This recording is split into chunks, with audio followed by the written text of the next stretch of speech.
want you to turn to Mark 15 as we're finishing up Mark 15, and next week we'll finish the book of Mark for the most part in Mark 16, verse 1 to 8. So this is an exciting time for us as we're looking forward to Resurrection Sunday next week. In Florida, you're familiar with preparing for hurricanes.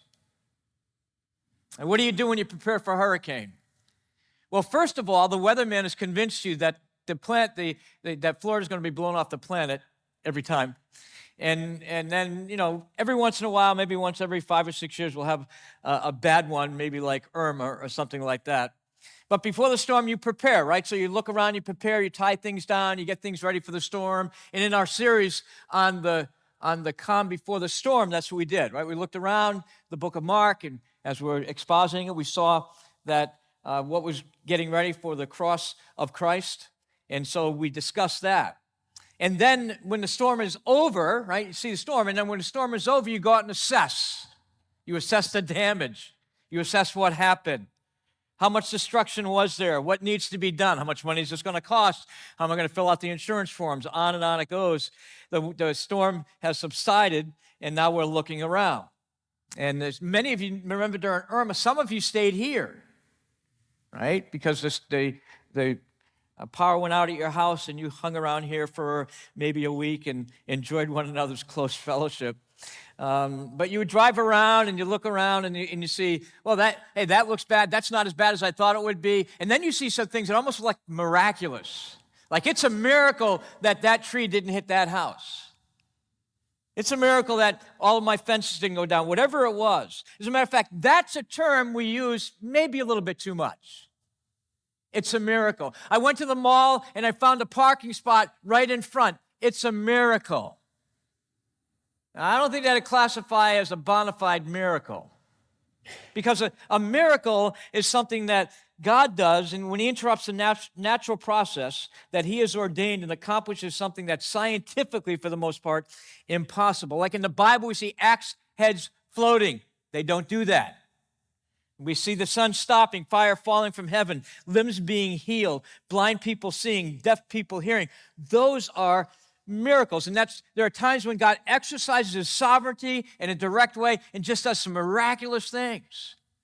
And there are times when you and I, we pray for miracles. And here's what happens. When God doesn't respond with miraculous, we think God's not responding. But the reality is God is always at work. Because God's sovereignty is not only displayed in the miraculous, God's sovereignty is displayed in providence. Providence is really interesting. Berkouwer said it this way: providence is the outworking of God's sovereignty, whereby all events are directed and disposed to being about the purposes that God has designed. In other words, God uses secondary causes, secondary agencies to bring about his will. So he's not just reaching in and doing a miracle. He's using all sorts of causes, people and personalities and situations and circumstances, and he's working them all together and bringing about his desire. In a sense, isn't that a little bit more impressive than a miracle? Because God's using all of those things.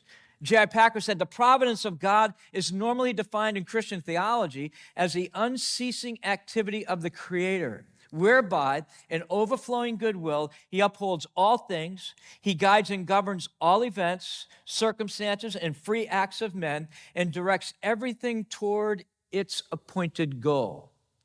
Or as Paul writes in Ephesians chapter 1, he is working all things after the counsel of his own what? Of his own will. And so what we're going to observe this morning in this text, it seems like what would happen is just a filler text before the resurrection, but I think we'll see it's much more than that.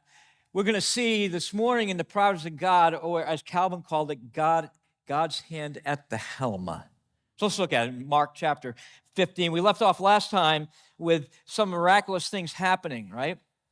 And so we saw that, a curtain being torn, all those things happening. And then all of a sudden we kind of hit this calm before the resurrection, and there's this discussion about some things that almost like business things, like important things, but we can jump over. As a matter of fact, many commentators jump over this text. Really don't deal with it. And there's a temptation. It was a temptation for me not to deal with it. But those of you know me, I can't do that. And so we'll deal with it this morning. First of all, let's look at the pronouncement. We saw it back in verse 39. And when the centurion who stood facing Jesus, and that's what the centurion did, he had seen a lot of people die. He was like a pro at death. And so he sees Jesus die. And then he makes a declaration. This is the climax for the writer of the gospel, Mark, of the book. Because this is the first time in the book that Jesus is declared the Son of God. It's all been built up to this. Now remember, Mark is writing to Romans in Rome.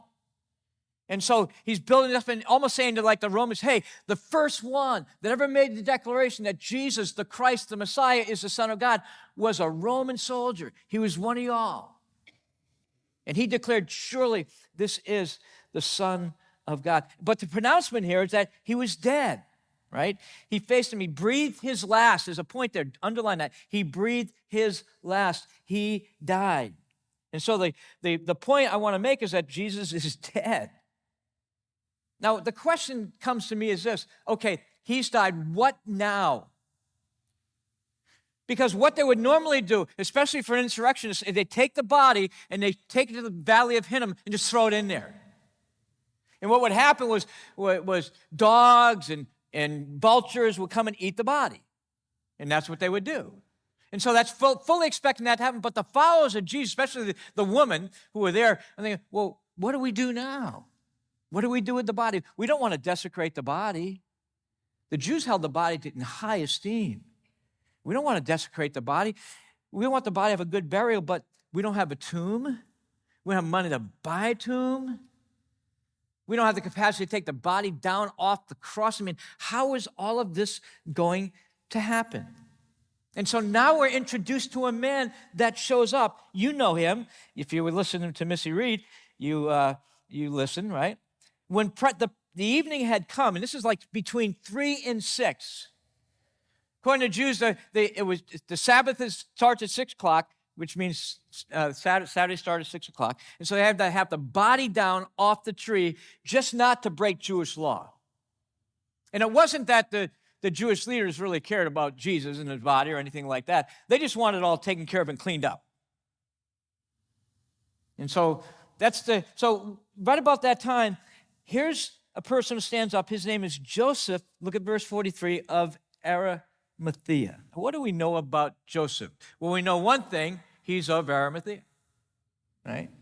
Now, what that? This is a city about 10 miles northwest of Jerusalem, and that's where he comes from. Remember, the Sanhedrin were comprised of people who were well-known, some people in the city, but people who had served well outside of the city, and they would be named by their community as a person who would be a member of the council, primarily made up of Sadducees and some Pharisees. And so here we have Joseph of Arimathea, and watch this, he was a respected member of the council. So he's not only respected by his people, but he has enough respect to go to Pilate and ask for the body. That would take some guts, right? You're going to walk in, I'm going to ask for the body. Well, I've already dealt with you all so many times. I don't want to have to deal with you again. Take care of him. But he wants to go and get the body, and so he's a respected man of the council. And what's interesting is because he's a member of the council, he's rich. He's called in the book of Luke a rich man.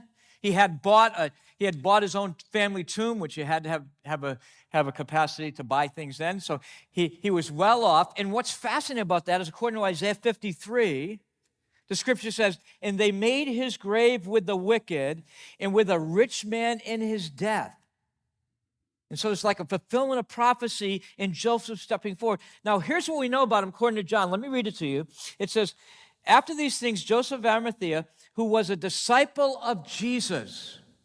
What's a disciple? A disciple is a learner. A disciple is a follower.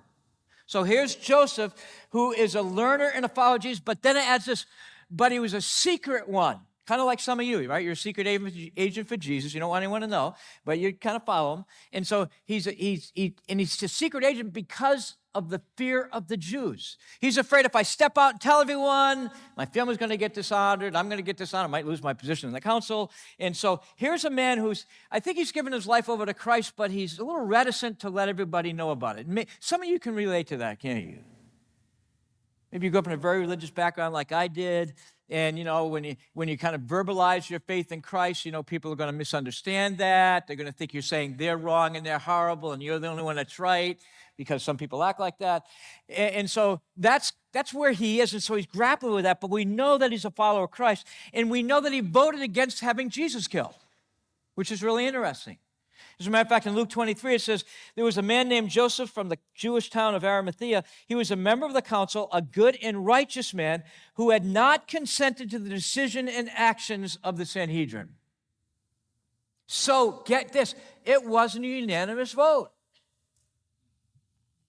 And so he had voted against the plan to take Jesus. That's this man.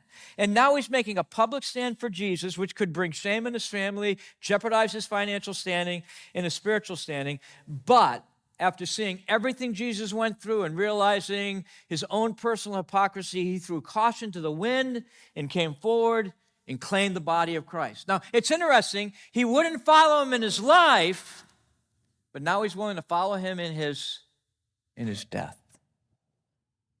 Now, does Joseph believe that Jesus is going to rise from the dead? For the most part, no one believed that Jesus was going to rise from the dead. No one got it. Maybe the only people that still had it in their mind were the religious leaders, because they know Jesus had claimed that so many times. And so Pilate relinquishes the body to Joseph, which is a big deal.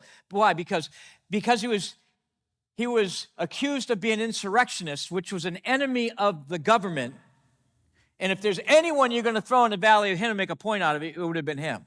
But remember, Pilate never believed that Jesus was guilty. So it's kind of like his last thing to the council, right? And so here we have a member of the Sanhedrin who was fearful of all the other leaders, and when times got dangerous, he wasn't fearful anymore. That's fascinating to me. And by the way, when times get dangerous, a group of men who had not been afraid before are now cowering and hiding. So there's a kind of a dynamic flip-flop here between the disciples and this man, Joseph. Now there's a preparation. There's some preparation to be made, and it had to be made quickly. Again, it's a day of preparation. So they want to do some things. They want to get him into a tomb. And so what the first thing you're going to do is they're going to wash the body. So that means you're going to take the body down off the cross. Listen, when someone is like that, they call it dead weight. Now this is dead weight here, right? I mean, you ever tried to move someone that's dead weight? I mean, it's kind of tough, right? They can't move, they can't help you. And so Jesus is dead weight, so you got to take him off the cross. The women don't have the capacity to do this. And so they would take the body off the cross, they would wash the body, they would take fine linen in strips, strips of linen, and they would wrap the body tightly. Now, you've seen that. We'll call it mummifying the body. So you kind of wrap it really tight, you wrap the legs, and then you wrap up the body, and you wrap it up here, and then you wrap the head. It's significant because we'll see next week that when they run and look into the grave, they notice their grave clothes are all wrapped together and there's no body in it. And let me tell you what Jesus didn't do. He didn't unwrap himself and then wrap it back up and put it there. He just somehow came out of the wrapping. What they would also do is they would put some spices on the body because they didn't embalm bodies, and it wouldn't smell real nice.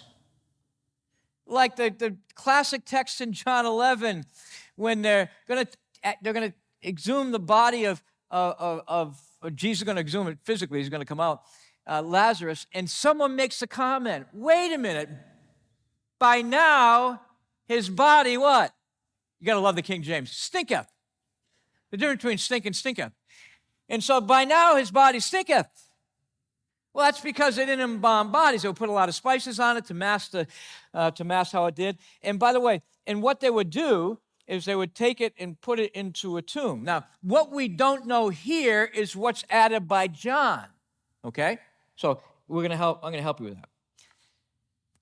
By the way, at the resurrection scene, it's fascinating to me that linen cloths were wrapped up around him, and at the birth of Jesus, he was wrapped in strips of cloth as well. John lets us in on something in John 19. Nicodemus also. Nicodemus. Wait a minute. Isn't that the night guy? Right? The guy who came to Jesus by what? By night? Isn't that the born-again guy, right? How do you crawl in your mother's womb again? Remember that? And he came to Jesus by night, and he says, Rabbi, no one can do the miracles that you do except God be with him. And so they have this discussion. By the way, isn't that the guy that, like, the most famous Bible verse was said to?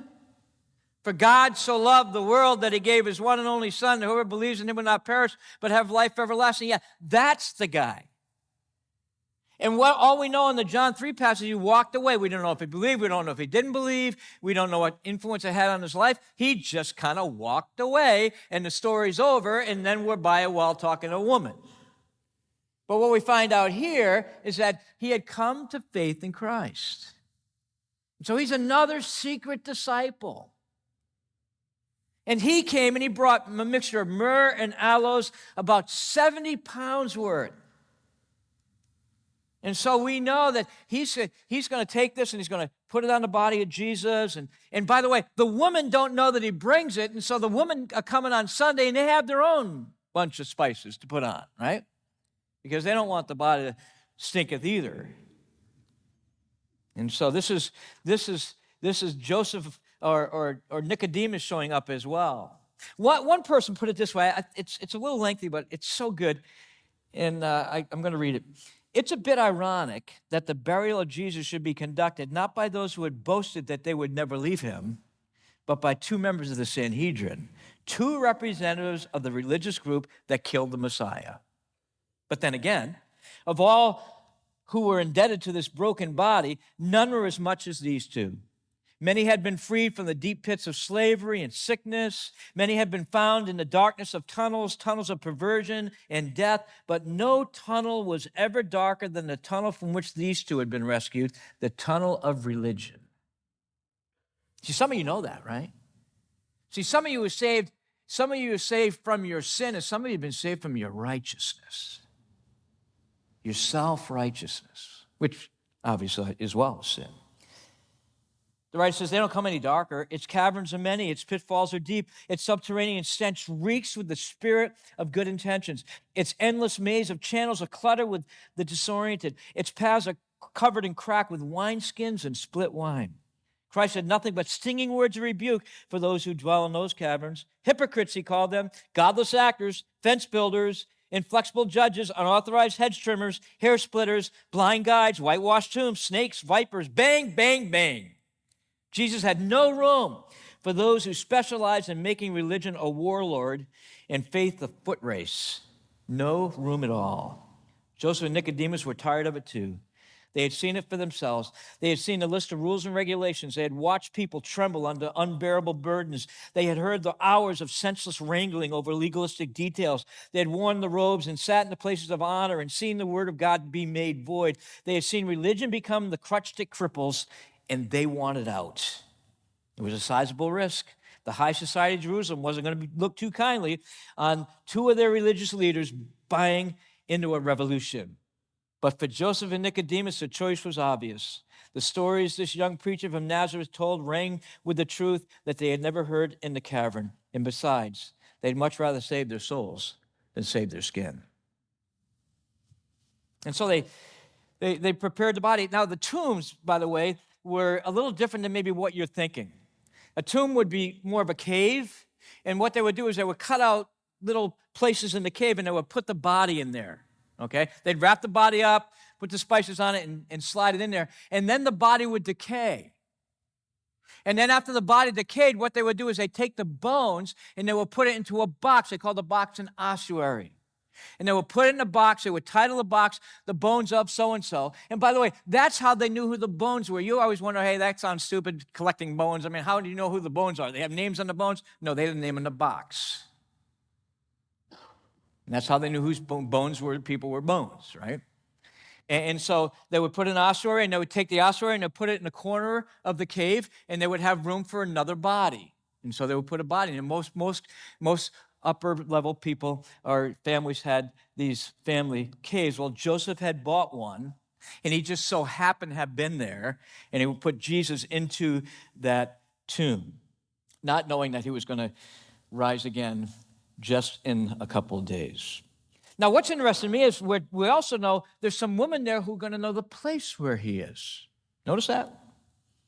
He says there were women looking on from a distance. So they're watching this whole scene, right? And so they're watching what's going on. And we know they're still there at the end because it says, and Mary and Magdalene, they saw where he was laid. And so they're observing this. And so on Sunday, they know where to go. By the way, if they left, who'd know where he was buried? Two men, Joseph and Nicodemus, and the religious leaders, because it seems that they hung around as well. And so the disciples wouldn't know where he was at all, but now we know the place that he was. They know the tomb that he was. They knew where to go on Sunday. Now, there's a couple interesting points. I don't want to belabor it, but a couple interesting points here. One is that Mark mentions the names of these women numerous times. And so this isn't a legend. They say when Mark's writing this, which is about around 50 AD, when Mark is writing this, these women probably still alive. There's people alive who say, yeah, here's the woman. Go check it out. You can ask them. A lot of names out of there. And by the way, there's no advantage to putting the woman's names there legally because women could not legally testify. You say, well, then why did he put the names of the women there? Because this is how it happened. And so the woman had seen where he was, and they came back on Sunday to further embalm the body. Now there's a proposal. Now we got this whole thing about the body. Joseph of Arimathea comes and they make this proposal here to get the body, and they get it. But there's an interesting other proposal, and here it is. And I'm not going to get into it. But the other proposal is this. The religious leaders have been watching where Jesus is buried. And by the way, what the tomb would be, the tomb was only about the opening is about 3 feet high. As a matter of fact, my wife and I, when we were in the Holy Land, we walked into one of these tombs. Except for when we walked in, my wife tripped and fell, and I lifted my head too early because only about a 3-foot opening. And when I lifted my head too early, there was no hair up there as a buffer to stop me from getting cut. And so I had a scar from my time in the Holy Land. And so it would only be about 3 foot open. So you had to get under there. And there would be a stone that would be there that would be rolled in. Now the stone would be just above the opening. So one person could probably roll the stone across the opening of the tomb, but one person couldn't roll it back because you had to roll it uphill. Okay? And so as the religious leaders were watching, they say, you know what? We remember that he kept talking about dying and rising again. And man, wouldn't it be like those disciples that come and steal the body? And by the way, and the answer is no, it wouldn't be like those disciples. They don't have the moral courage to do that. But just in case, let's get some soldiers there and let the soldiers guard the tomb and put a seal over the rock so that if it's broken, we'll know someone broke in. And so they do that, and by the way, which we'll see next week, is one of the incontrovertible proofs as to why we believe that Jesus rose again. Because they were there. If the body would have been stolen, which, by the way, was the first conspiracy theory in the Bible, in the New Testament, the body was stolen. They could have said, yeah, they stole it. And that didn't happen. But again, I don't want to get ahead of myself. That's next week. And so, look back at the text again. When they went to get the body, Pilate was surprised to hear that he had already died. So he says, basically, he said, hey, I need a death certificate to give you the body. Well, the centurion, he was a pro at death. And so, yeah, he was dead. He's like dead as a doornail, wherever that came from. He's dead. Really dead. Really, really dead. And so they wrapped him up and they stick him in there, rolls the stone in the entrance of the tomb, and it's over. That's it. That's the text today. You say, what in the world does I have to say to us? What do we learn from this text? Well, it's an important part of the details. And again, if this isn't really happening, the details aren't important. If this is a myth, details aren't important in myths. But in real life, details kind of bored. And there are three things I wrote down I want to peruse just a little bit in our last 10, 15 minutes. Number one, and you know this intuitively, but I think it's really important for us to think about it. Because we're thinking about the providence of God. All this is done by the providence of God. Nothing here is done by happenstance. Oh, it just happened like this, and maybe God can work it if he's really clever. No, this is the providence of God working out his will. God is always doing that, even when you don't see him. Okay? Number one, some seemingly weak disciples appear strong in times of conflict. Isn't that true? Listen, I've seen people that, I'm not sure where they stand, and they're kind of a little, tentative in their Christian walk and stuff like that. And then when a trial comes or a tough time comes, man, they'll rise to the occasion. You just never know. Now, we do know that Peter says that the trying of our faith works what? Patience. And there's a lot of discussion going on among leadership does the moment make the leader, or is the leader made obvious in the moment? In other words, does 9/11 make Bush, or is Bush's character seen at 9/11? What is the most vital thing in there? And the answer is, I don't know.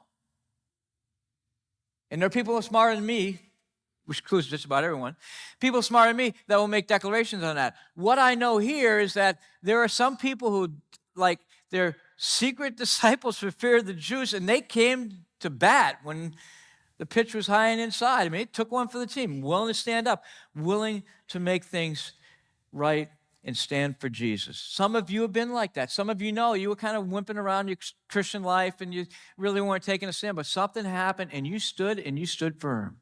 And by the way, and you didn't see it coming. You went, whoa, I can't believe I spoke a word for Christ in that opportunity. I surprised myself. Now, we know it wasn't you, necessarily individual of God. It was God using you, but there are times when that will happen. But on the other hand, just the opposite is true. There are some times when people seem strong in their faith, and when the going gets tough, the tough don't get going, the tough run.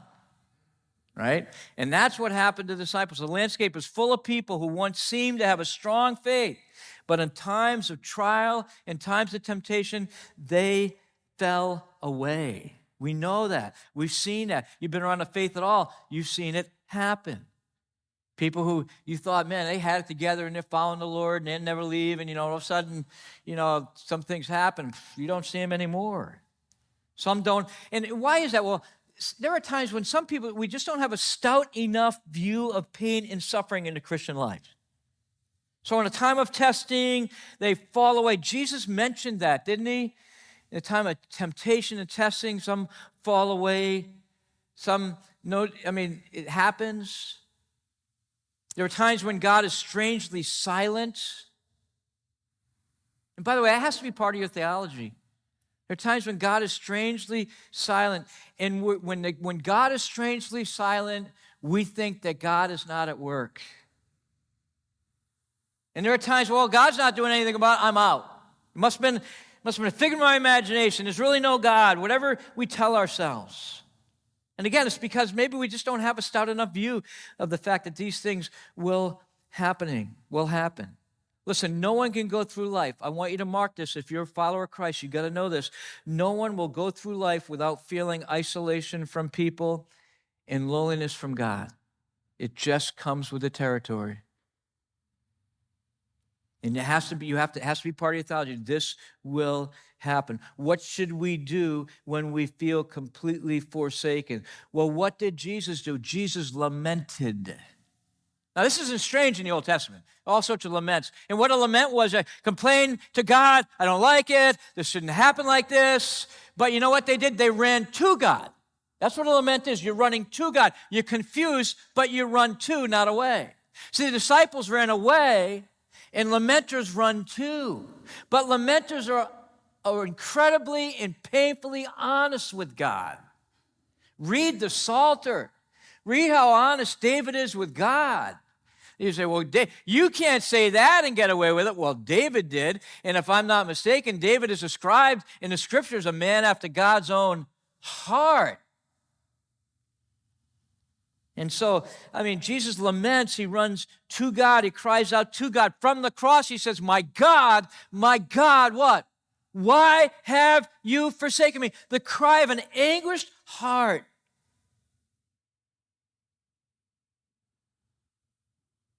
I've been around long enough to Christianity to know that pain speaks a strange language. And woe be it for me to parse the words of a sufferer. David Garland writes these words so good. It's in the NIV commentary, application commentary. Some do not feel that they can lay bare their true emotions to God, including anger. They feel that such honesty reflects a deficiency of faith or blasphemous gall. This timidity may, in fact, reflect a sense of distance and alienation from God because they fear that God might reject them if they are too complaining in an hour of trial. But notice how small children do not hesitate to make their complaints known to their parents.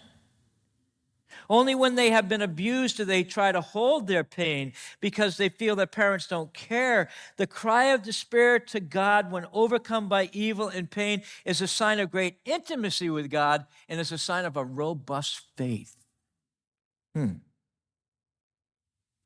We cannot and we should not look at the hurtful side of life and think that something strange is happening because Peter said, don't do that. There are some hard providences in life, and some of you have dealt with many of them. And the conclusion is, well, God would never take me through a hard time. No, God is turning us in the image of his Son, and sometimes he takes us right through the hard times for his work to be done in us.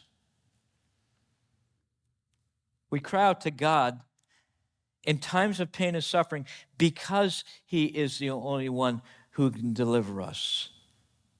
And sometimes he does it through silence. Sometimes he does it through silence.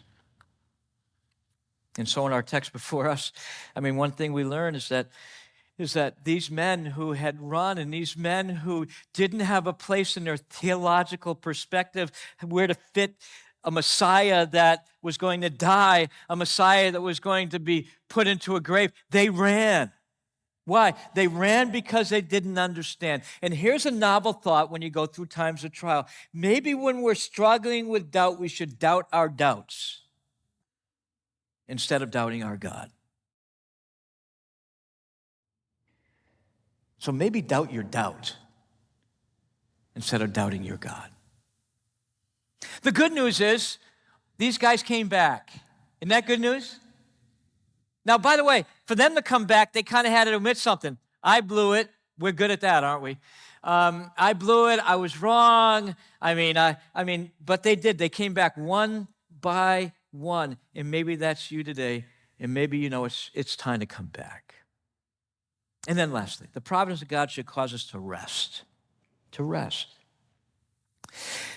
Jesus cried out in agony, and then finally he rested. Father, in your hands I commend my spirit. It was time for the storm to be over. Now, the difference is in our trials, we're not becoming sin for the world. Okay? We're not becoming sinful. We're not dying an efficacious death. But nonetheless, it will be very, very painful. There are times in life where we're counting on a miracle. We're counting on the healing for some intervention in a very difficult time, and the miracle doesn't come, and we assume God is not listening. Things look dark to the disciples. The miracles ended, and the Savior had died. But again, they had to think of some verses maybe that were part of their childhood, like Proverbs 69, the mind of man will plan his ways, but the Lord is the one who directs our what? Steps. Many are the plans in a man's heart, but the counsel of the Lord, that is what stands. Henri Nouwen said that at the cross, quote,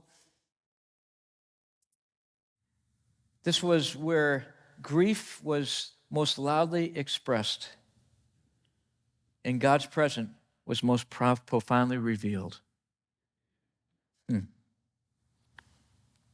And so, here we are in a time when Maybe you're in the midst of that. You're in the midst of the storm. You're in the midst of the suffering. You're in the midst of the trial.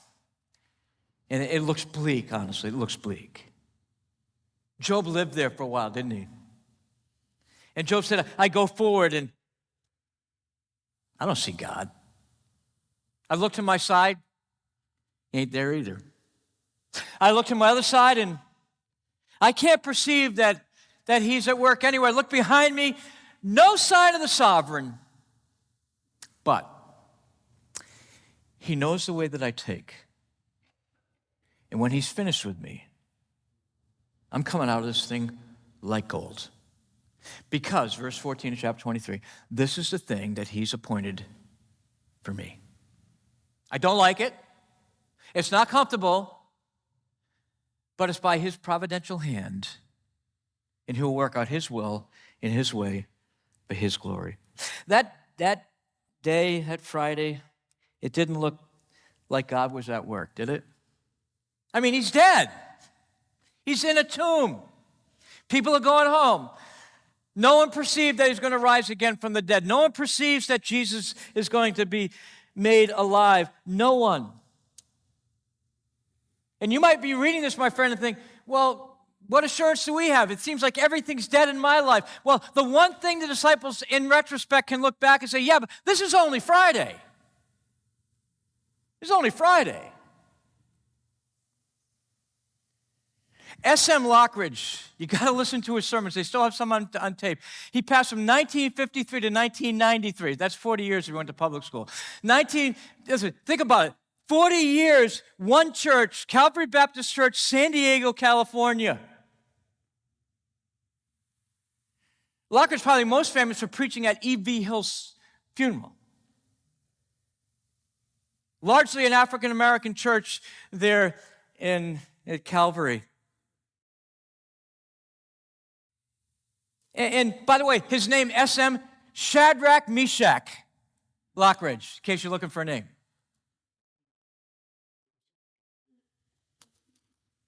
He preached an infamous sermon, and I'm going to close with part of it. Now, I can't be as dramatic as an African-American pastor. Sorry, doesn't work. They talk in alliterations. It's stunning how beautiful it is when they preach. I mean, it's like, you ask an African-American pastor, did you plan that? No, I just 42 P's in a row came out.